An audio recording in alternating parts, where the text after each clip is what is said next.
The stars stretched out like frozen fireflies across the deep, dark space. In the middle of that black ocean, one small ship drifted slowly, without sound, without light. It looked dead. No movement, no signal, no reply. For most beings in the galaxy, it was just space trash. Old, broken, forgotten. But for Commander Threx of the Jarnock Empire, it was something else. He stared at the strange ship through the window of his war cruiser. His officers stood behind him, weapons ready, watching screens flicker. "It's human," Threx said finally, his voice cold. The room fell silent. Someone coughed. A young officer asked quietly, "Do we fire on it?" Threx didn't answer. He stepped closer to the glass and narrowed his yellow eyes. The ship was small, maybe a scout. Its body was scratched, burned, damaged in places. No weapons could be seen, no shield field. Nothing moved inside, yet it bothered him. "Is anyone inside?" He asked. His tech crew checked. "No life signs," said one. "No energy readings either. Dead." Another officer laughed.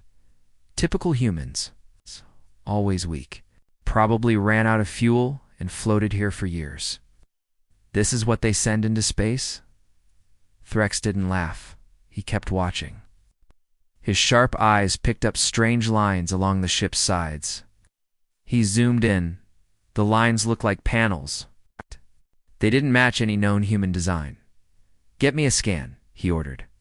"Full detail. Don't miss anything." Scans ran. Machines beeped. A few seconds later, a result came up. Everyone stared. "Impossible," whispered one of the crew. The ship, this dead thing, was not old. In fact, it was new. The materials were unknown. Its surface had tech built into it, but invisible to normal scans. Somehow, it had hidden itself from sensors. Even now, it gave off false data. Threx's eyes widened. This was placed here on purpose. Someone scoffed. "By humans. No way. They don't have that kind of tech." But Threx wasn't so sure. He looked at the nearby Fleet 12 ships under his command. Heavy cruisers. Battle-ready. Each one had shields, plasma cannons, and drone swarms. They had fought wars across the stars. They had destroyed planets. And yet, this one small ship floated in their center like a silent threat. "Open a channel," Threx said. His crew sent a signal. Nothing. "Try again. Again." Silence. Threx leaned forward. "To the human ship," he said. "This is Commander Threx of the Jarnock Empire. You are in a restricted zone. Identify yourself, or be destroyed." No reply. Only darkness. One of his gunners smiled. "Let me blast it, sir." One shot, and it's dust. Threx waited. Suddenly, a light flickered on the strange ship. One single light. Soft blue. Everyone froze. "No movement. Still no life signs," someone said. "It's just lights, maybe a timer." But Threx knew better. That light was a signal, not a mistake, not a glitch. It meant something. "Pull back the fleet," he ordered. His officers looked shocked. "Sir?" "Pull back. Just 1 kilometer." The cruisers moved slowly, forming a wide circle around the floating human ship. Silence returned then, without. Warning, the ship opened, not with doors, not with noise. It simply changed. The panels on its side folded back like petals. Weapons rose from inside. But they weren't like any the Jarnock had ever seen. The human ship was not empty, and it was not peaceful. A strange voice came through their speakers. "Observer mode. Complete. Recording finished. Targets locked." "What does that mean?" one officer said. Before anyone could answer, the ship fired. Bright light flashed. One of the Jarnock cruisers exploded instantly, just like that gone. No warning. No defense. Threx was thrown backward from the shock. Sirens screamed. Officers panicked. Another blast shot through space.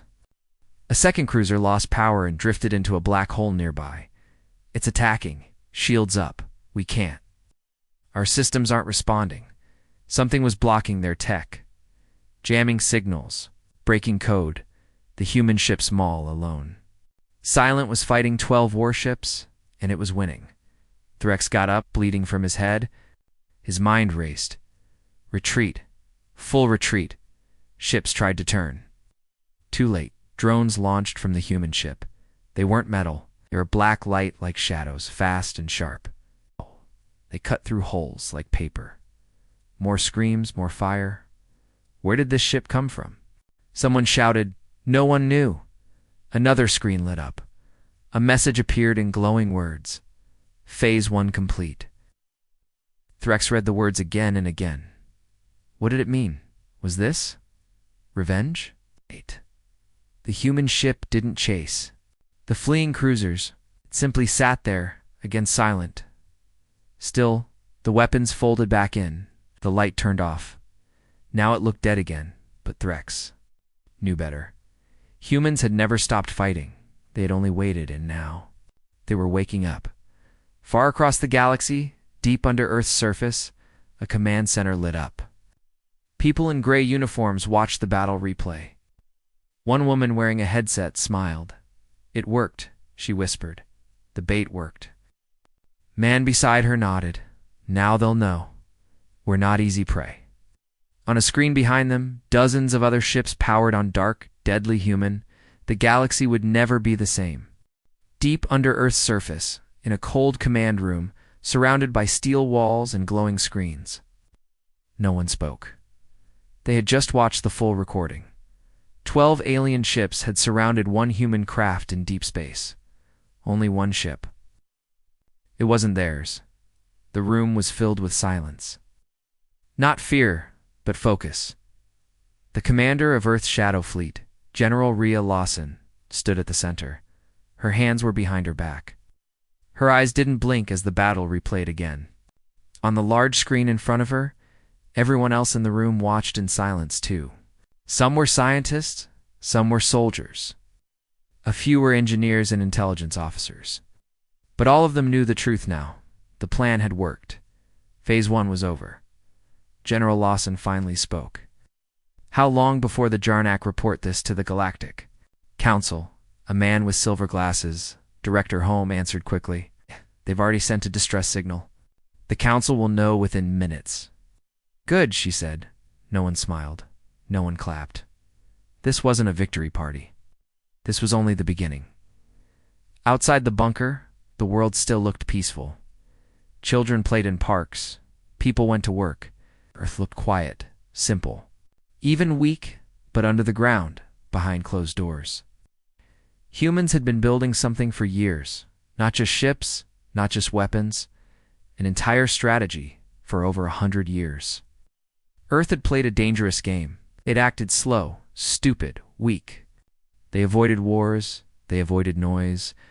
They stayed quiet at galactic meetings. The aliens thought humans were behind in tech. Unimpressive. Easy prey. But Earth was never behind. They were simply hiding. Long ago, Earth's leaders made a choice. After the last war nearly destroyed the planet, they knew they couldn't win a fight with the bigger empires, not with guns. Not yet so, they became invisible. They made peace deals. They acted soft. They sent slow ships, weak signals, basic tech. They even used fake communication systems to look outdated. All while building the Shadow Fleet in secret. Ships hidden under oceans, deep craters, and behind planets.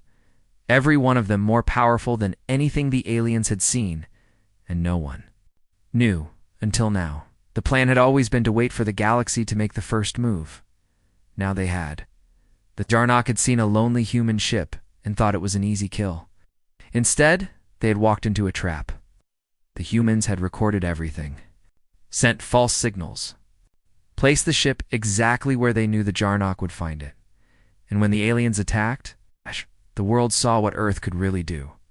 On another planet, light years away, the Galactic Council gathered in a tall silver building. The chambers were wide and filled with leaders from over 60 alien species. Some had green scales, some had red skin. Some clicked when they talked, but all of them were shouting now. They destroyed 12 ships. Impossible. Humans don't have that kind of power. That ship was small. Shouldn't be able to destroy a fleet. No warning, no message, just violence. One old council member, a blue-skinned scholar from the Talari race, stood and raised his hand. Everyone went silent. He looked around slowly, then said one sentence. "I warned you," many scoffed. He continued. "You decades ago, Earth was not what it seemed." He laughed. "You said they were weak. Now they have shown their teeth." The room fell quiet. He added one more thing, and I believe they are just getting started. Back on Earth, General Lawson stood with Director Holm inside a secure meeting room. A table screen showed images of the galaxy zones of power, enemy positions, possible threats. The general tapped one spot. "The Council will now consider Earth dangerous." "What's their likely move?" Pressure, Holm replied. "Demands? Sanctions? Maybe even full invasion by a larger force. They'll want to scare us back into silence." The general nodded slowly. Then we moved to phase 2. The wall. Beside them, slid open. A dark chamber glowed. Inside were dozens of black cubes, each one a control hub for a hidden extinct base or ship.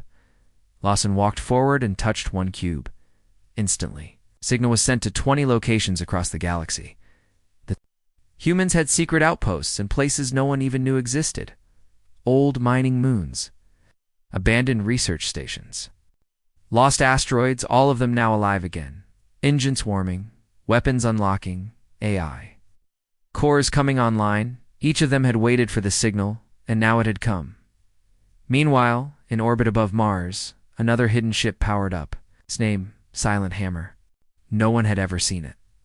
Not even most of Earth's own people.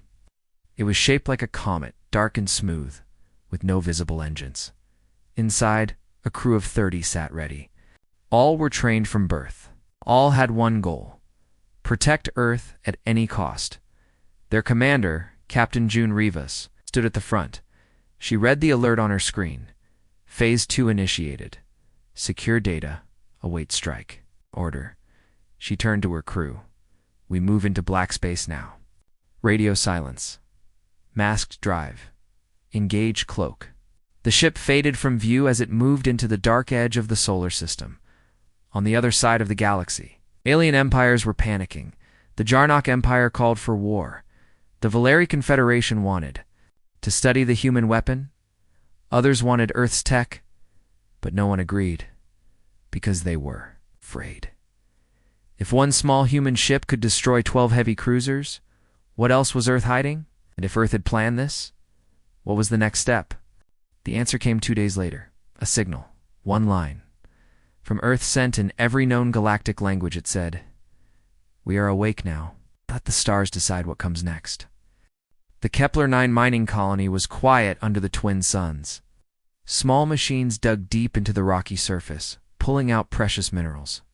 People lived in domes made of clear metal, safe from the harsh storms outside. To most in the galaxy, Kepler-9 was just another small world easy to take. The galactic raiders saw it that way too.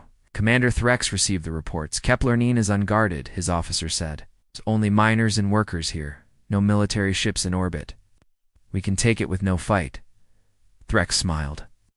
"Then, we take it, prepare the fleet. We move at dawn." The aliens thought the humans were weak. Their scout ship had surprised them, yes. But this was a mining colony. No weapons, no soldiers. Easy prey. At the colony's command center, the mood was very different. General Rhea Lawson looked at the star charts glowing on the table. "The Jarnock are coming." Officers nodded, but no one looked scared. "This colony is a trap," she said. "We know they will attack here first." Her voice was calm but sharp. For years, Earth had built hidden defenses across the galaxy. Kepler-9 was one of the most important. It held a secret. Under the surface, Earth had placed a quantum lock device that could trap ships inside a space bubble. Once inside, no one could jump away or send help. The miners and workers above were mostly unaware. They thought their job was simple: dig minerals, send to Earth, survive. But now, they were about to become part of something much bigger. As the Jarnock fleet moved closer, the skies above Kepler-9 shimmered with heat. The first alien ships appeared like dark shadows against the suns. They dropped heavy pods to the surface. Alien soldiers in armor moved quickly, confident. "This will be easy," one alien laughed. Inside the colony's control room, lights flashed red. The quantum lock was activated. Invisible walls formed around the entire system. Alien ships tried to jump away, but their drives failed. Nothing happened. Outside, human marines moved silently through the rocky hills. They wore stealth armor that made them almost invisible. Their weapons were strange silent rifles that fired pulses of energy and small drones that zipped like insects. The alien soldiers raised their weapons and fired blindly into the dark. But the marines were gone. Suddenly the sky exploded with fire. Hidden turrets appeared on the mountainsides. They launched blasts of plasma. Alien ships screamed as shields failed and hulls burned.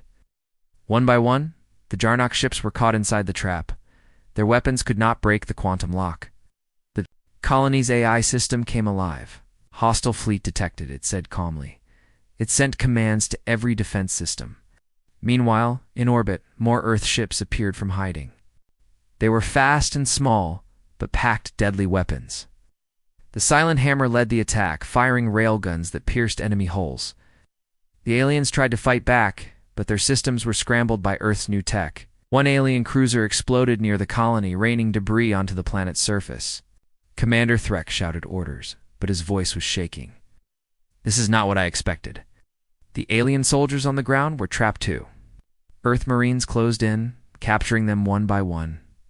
The battle went on for hours. The Jarnock fleet was broken. When the fighting finally stopped, the skies were quiet again. General Lawson watched the reports from the colony. "They walked right into our trap," she said softly. The mining colony was safe. But more importantly, Earth had shown the galaxy they could defend themselves. A new message was sent from Earth to all empires. We are no longer weak. Already, the galaxy trembled. Far away, in a secret room, on a Jarnock ship, Commander Threx looked at a broken map of the stars. He whispered to himself, "They are not what we thought. Earth is stronger than anyone imagined." And Earth was only beginning. Ready for part 4? It will reveal the hidden human fleet and raise the stakes even higher. "You said, for ChatGPT said. Here is part 4.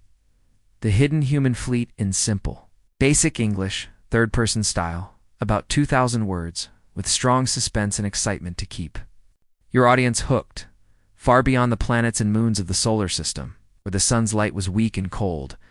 A dark shape moved silently through space. It was huge, much bigger than any human ship the galaxy had ever seen. This was the hidden fleet. No one had seen it before, not the aliens, not even most humans. It had been built in secret, piece by piece, for decades, hidden behind the giant planet Jupiter. Its massive ships rested inside huge caves carved in the planet's dark side. The fleet was called Project Ghost Armada. Inside the command ship, a tall woman stood looking at the star map. Captain June Rivas was calm, but her eyes burned with determination. She was one of the best commanders Earth had ever trained. "Report," she said to her second-in-command. "You're ready, Captain. All ships powered on. Cloaking systems active. Weapons systems online." Captain Rivas nodded. "The Council will never expect this," she said. "They think Earth has no army. They think we are weak." But they were wrong. The ships began to move. Slowly at first, then faster. The fleet glided past Jupiter's clouds like a shadow.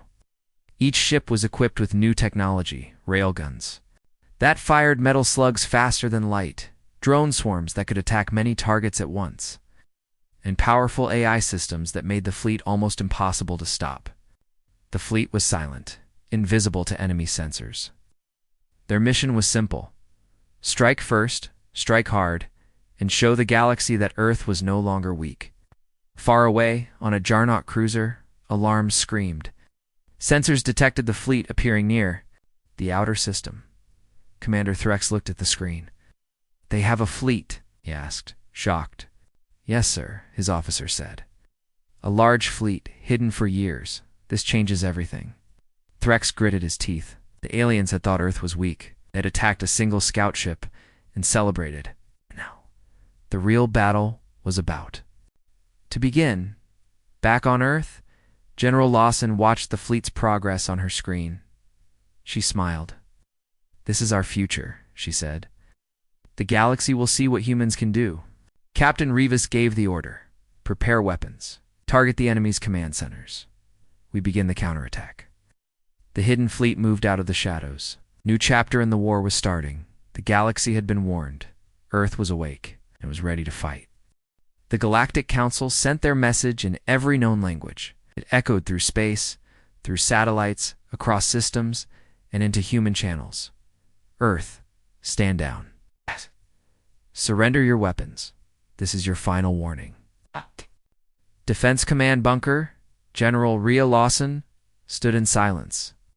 Her officers waited for her response. The message was clear: surrender, or face the wrath of the entire galaxy. A younger officer asked softly, "Do we reply?" General Lawson didn't speak for a moment. Then she looked up, her voice calm but strong. "We reply." She turned to the communication tech. "Send this. Only one sentence. We didn't come to win. We came to end this." The message was sent in a few seconds. Every species across the stars received it. Confusion spread fast. What did it mean? What were the humans planning? The answer came faster than anyone expected. Earth's hidden fleet, led by Captain V. Reeves, did not stop at KEP LAR-9. Instead, they split into 3 groups. Each group targeted a major alien stronghold, not to defend, but to strike first. Their goal: to shake the galaxy at its heart, in the first target zone. Over the red gas giant Vexor Prime, Earth's ships arrived under full stealth. No one saw them coming. The Valeri Empire, proud and rich, had placed their defense grid around Vexor Prime. It was thought to be unbeatable, but they had never faced human tech. "Captain," Rivas gave the command. "Deploy the disruptor cores." In seconds, Earth launched special devices toward the enemy's defense satellites. These small machines released waves that broke through energy shields, making them useless. The Valeri stations went dark. Then the railguns fired. One by one, Valeri cruisers fell from the sky, their armor torn apart by magnetic slugs the size of cars. The alien empire was stunned. They had never seen anything so fast, or so quiet. Meanwhile, the second strike team hit the Zarnak Assembly's main supply base on Moon-class station. Delta-3. The humans didn't even need to fire. They hacked the base's AI and made it shut itself down. No lights, no doors, no escape. The aliens inside surrendered within minutes, begging for help. But Earth wasn't interested in prisoners. They were interested in making a point. The third strike team, led by a fierce commander named Elias Drake, had a harder task. His group was sent to a secret war factory orbiting the dying star called Torshal. This base created war machines for half the council. But when Drake's team arrived, the entire base was ready for battle. A massive space fight began. Alien cannons fired beams of light across the void. Human ships dodged and returned fire. Hundreds of drones were launched from both sides, but the humans had battle-learning AI. Their systems adapted every few seconds. Alien formations collapsed.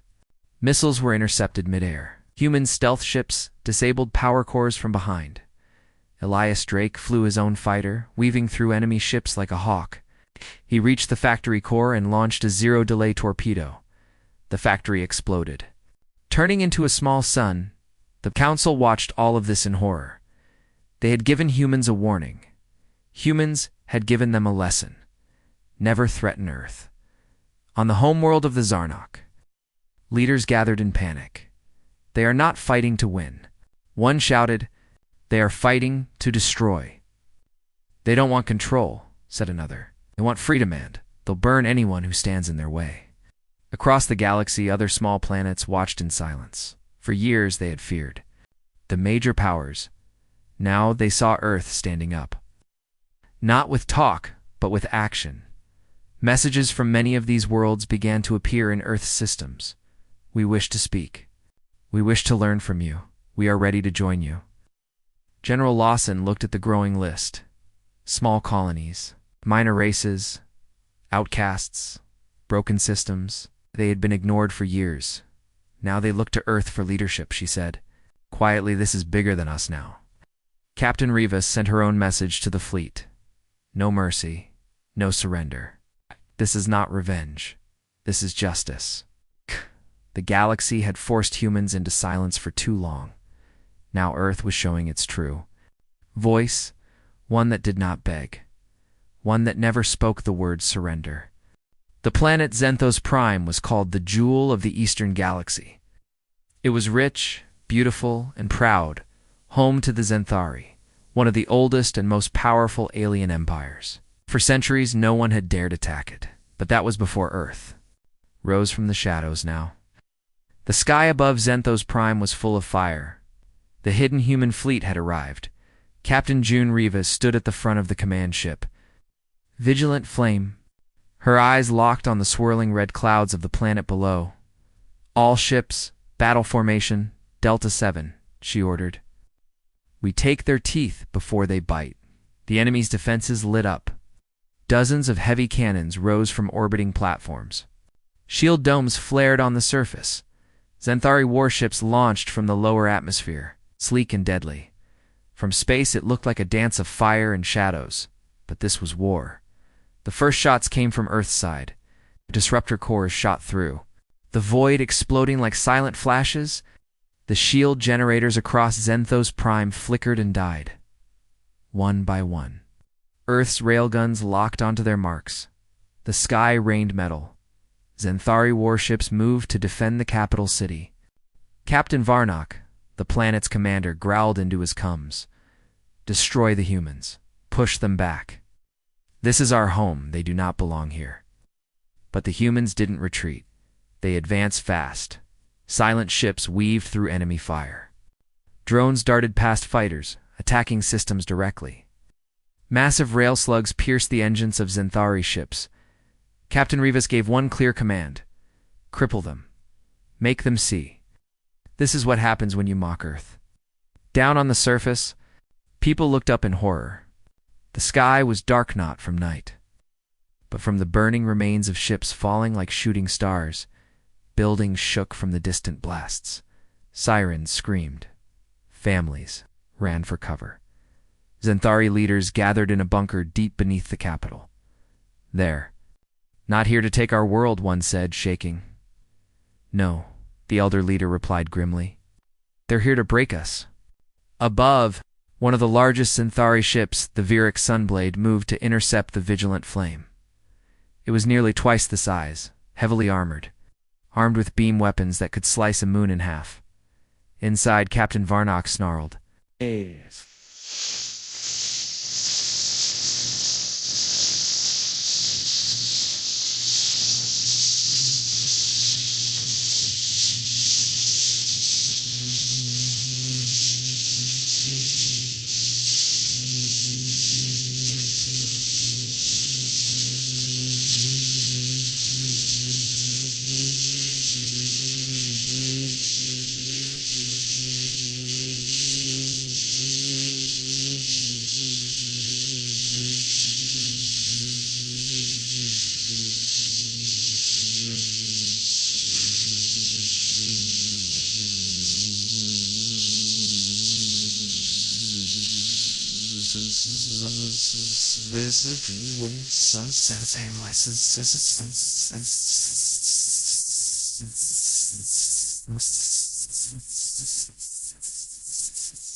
Fire everything.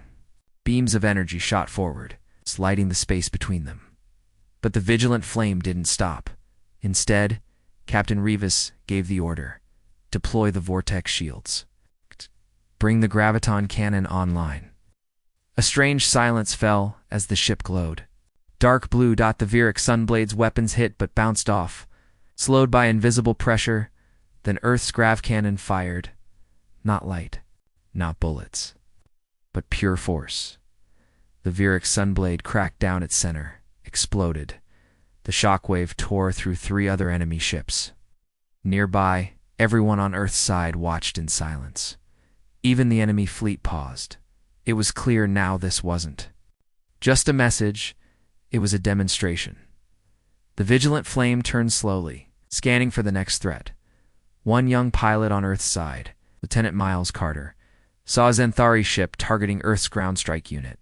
Without orders, he dove his fighter in between. He launched flares, fired decoys. He took the hit meant for the others. His ship exploded. He didn't survive. But because of him, ground team landed safely. They secured the Keycomes Tower. His name was logged into Earth's Central Archive, marked Hero of the Xanthos War. Captain Rivas watched the battle slowly shift. The enemy was retreating. Their formations were broken. The humans had lost ships, but not their strength. She opened a broadcast. To the enemy channel, her voice was firm, without hate. Earth does not seek control. We don't want your cities. We don't want your land. But we will not be hunted. We will not be silenced. And we will never bow. Then she ended the call. Down on the surface, the people of Xanthos watched as Earth's ships pulled back into orbit. The humans had won, but they didn't conquer. They simply left. And the message was clear. Earth didn't come to steal. They came to teach. The galaxy was not the same anymore, and everyone now knew. You do not threaten humanity. Long ago, when Earth was still rebuilding from its last world war, something was buried deep underground. Something forgotten. Or maybe hidden on purpose. Now, after the battle over Xanthos Prime, many alien leaders wanted to know one thing. Where did Earth get this power? How could a once quiet planet suddenly defeat empires that had ruled the stars for centuries? On a hidden moon base near Jupiter, an emergency meeting was held. The leaders of 3 galactic species, Irex, Altari, and Voluvians, around a circular table. They whispered in low voices, nervous and angry. The humans have tech weave.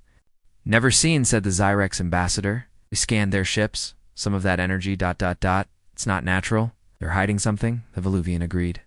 And I think it's on their homeworld. Somewhere beneath their soil. So they sent spies. Tiny drones. Insect-shaped. Almost impossible to detect. They flew to Earth.